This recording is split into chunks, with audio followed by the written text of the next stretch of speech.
এই প্রথম সময় সচেতনতা স্পষ্ট হলো কোনো উপদেষ্টার আগমনে। কাটায় কাটায় ঠিক 12:15 বরিশালের সার্কিট হাউসে এসে পৌঁছেছেন স্বরাষ্ট্র উপদেষ্টা লেফটেন্যান্ট কর্নেল অবা জাহাঙ্গীর আলম। এখানে বরিশালের বিভাগীয় কমিশনার ও জেলা প্রশাসক তাকে স্বাগত জানান, ছিলেন পুলিশের ঊর্ধ্বতন কর্মকর্তারাও। জেলা প্রশাসন ও পুলিশের পক্ষ থেকে তাকে গার্ড অব অনার প্রদর্শন করা হয়।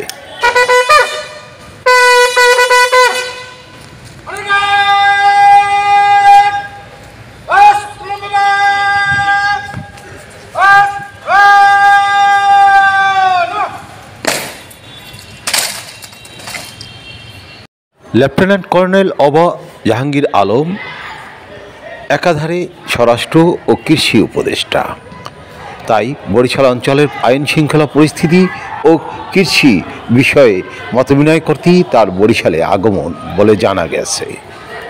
সকাল 8:30টায় ঢাকা থেকে যাত্রা করে 12টার মধ্যেই বরিশালে এসে পৌঁছেছেন তিনি।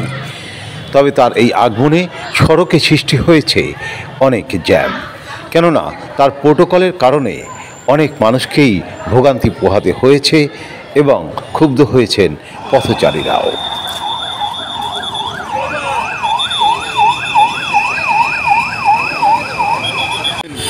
15-20 মিনিট কেন ছিলেন?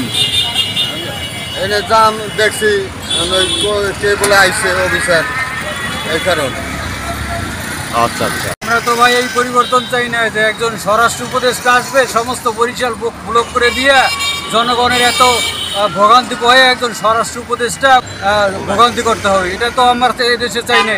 আমরা চাইছি যে দেশের স্বাধীনতা, আমাদের সাথে যে মিশতে পারবে, আমরাও জনগণ, আমরাও হাঁটবে, সেও গাড়িতে না চড়বে, আমরাও চড়বো, সেরকম আমরা তো এইভাবে চাই নাই। আমরা তো কোনো অবস্থাতে এই জিনিসটাকে মানিয়ে নিতে পারি, আগের একই অবস্থায় তো আছে, দেশে তো কোনো পরিবর্তন আমরা দেখতেই পাইতেছি না। কি আসছে করতে এগুলো, কে নিয়োগ দিয়েছে এগুলো?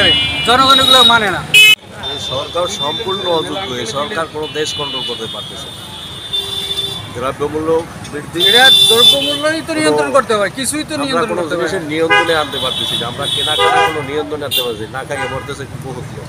সরকার পরিবর্তন হওয়া দরকার, এই সরকার করতে পারবে। জনগণের সরকার পরিস্থিতি করে রাস্তাঘাটের যে অবস্থা, তার সেদিকে যত্নবান হইতে হবে, কৃষিকাজের উপর যত্নবান হইতে হবে। কৃষিকাজ হচ্ছে না বাংলাদেশে, সমস্ত দেশের উপরে একটা অত্যাচার চলতে আছে।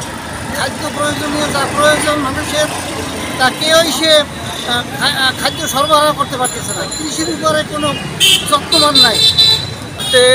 দেশে উচিত হলো জাতীয় সরকার গঠন করা, এছাড়া সব এই দেশের কোনো পরিবর্তন হবে না, জনগণের কোনো উপকার হবে না, জনগণ উপকৃত হবে না। কারণ দ্রব্যমূল্যের যে ঊর্ধ্বগতি ধীরে ধীরে বাড়তেছে, এটা কোনো অবস্থায় নিয়ন্ত্রণে তারা নিতে পারতেছে না।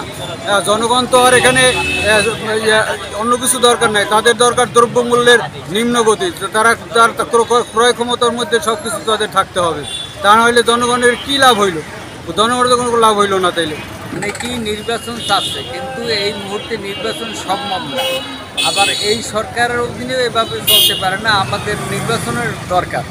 এই সরকার জাতীয় সরকার প্রয়োজন, জাতীয় সরকার হইলে সবচেয়ে ভালো। ওকে, নিয়ে জুলাই আগস্টের আপনার ফ্যাসিবাদী বিরোধী আন্দোলন করেছিল আমাদের সন্তানরা, আমাদের ছাত্র জনতা, তার কোনো সুফল আমরা পাচ্ছি না এখন। আমি আজকে যেটা দেখলাম, বরিশালে একজন উপদেষ্টা আসলেন, সম্ভবত স্বরাষ্ট্র উপদেষ্টা হবেন আমার যতটুকু ধারণা। উনি বরিশাল সদর রোডকে প্রায় 25 মিনিট আটকে রেখেছেন। তাহলে সে যে লাউ সেই কদু আমি কি পেলাম তার কাছ থেকে? আমাদের কাছে আসলে শিক্ষার অভাব, আমাদের দেশের মানুষের নৈতিকতার যে অভাব। আমি এই ডক্টর ইউনূস স্যারের কাছে যে আমরা আশা করেছিলাম যে উনি একজন প্রজ্ঞাপন ব্যক্তি, জ্ঞানী মানুষ, শান্তশিষ্ট মানুষ, কিন্তু উনি যেটা করতেছেন বর্তমানে যে পরিস্থিতি দেখতেছি আমি, উপদেষ্টা পরিষদ থেকে শুরু করে ওনার প্রতিটা কর্মকাণ্ডে আমার কাছে মনে হচ্ছে যে উনি তেমন জ্ঞানীভাবে কাজগুলো করতেছেন না, বা আলোচনা করে বা ভেবে করতেছেন না। উনি হুটার ডিসিশন নিচ্ছেন, যেটা আমাদের সবার জন্য অমঙ্গল বয়ে নিয়ে আসবে। আমি চাচ্ছি যে আগামীতে ওনারা যা করবেন ভেবে চিন্তা করুক, মানে একটা দেশকে বারবার এভাবে রক্ত দিয়ে আন্দোলন করতে হবে, এটাও ঠিক না। ডক্টর ইউনূস স্যার যদি মনে করেন যে আসলে ওনার এটা চালাতে সমস্যা হচ্ছে, তাহলে উনি বর্তমানে এটাকে স্থগিত করে এটা বিপ্লবী সরকার ঘোষণা করতে পারে। বিপ্লবী সরকার বলতে এভাবে বোঝাবে যেখানে সংবিধান তো স্থগিত অলরেডি হয়ে গেছে, তাহলে এই রাষ্ট্রপতি সরিয়ে দিক, উনি সহজে নিজে রাষ্ট্রপতি হয়ে যাক, হয়ে উনি বলুক যে আমি রাষ্ট্রপতি হয়ে গেলাম, এখন থেকে এগুলো স্থগিত হবে। আসলে ওনার বক্তব্যটা আমি পরিষ্কার জানতে চাই, ওনার আসলে উদ্দেশ্যটা কি, ওনার বক্তব্য কি, ওনারা কী করতে চাচ্ছেন। ওনারা আউল ফাউল লোককে আপনার উপদেষ্টা হিসেবে নিয়ে আপনার ওনার কর্মকাণ্ড করছে একই রকম থেকে গেছে আগের মতন। 25 ফিট রাস্তা বন্ধ, ভিআইপি যাবে, ভিআইপির জন্য রাস্তা বন্ধ, এগুলো ঠিক না।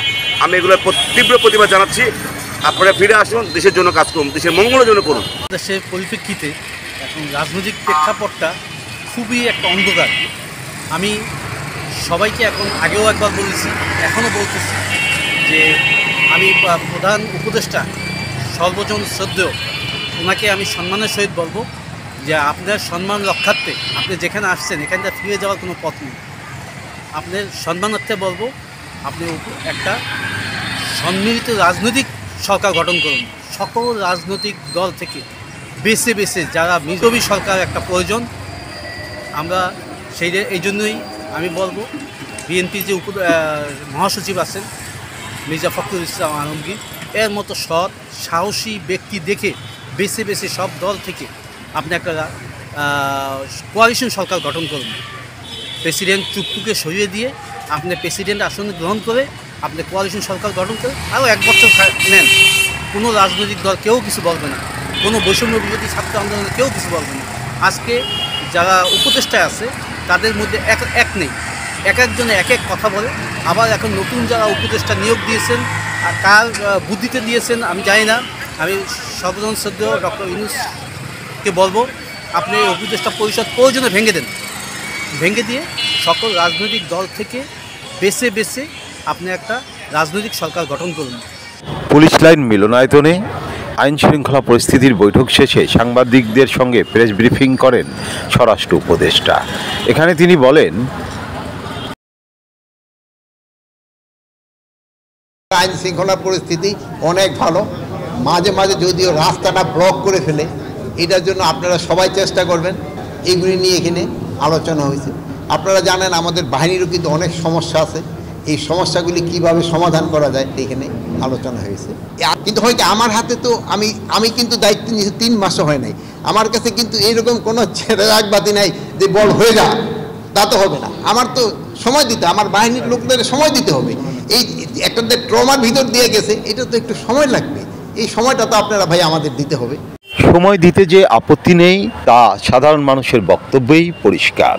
তবে সবাই চান একটি গঠনমূলক বিপ্লবী বা জাতীয় সরকার। আরিফ আহমেদ, বরিশাল।